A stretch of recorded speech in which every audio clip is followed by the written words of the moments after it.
Hello everybody. So today I want to talk about calculus.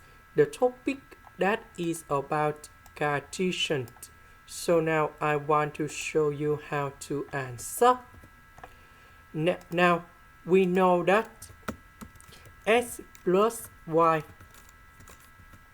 that is about this one plus this one.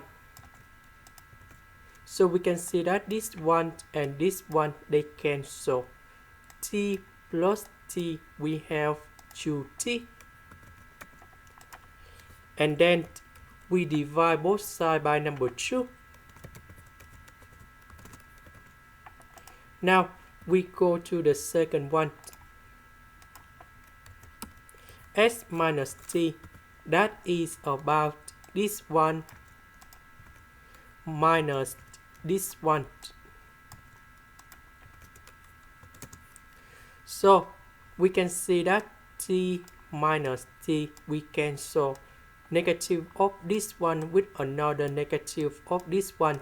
So we have negative of the cubic root of t. So we simplify like this.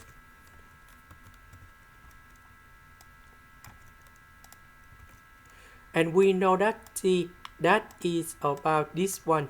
So I will put this one gone here. And this is the final answer. This is the end. Thank you for watching.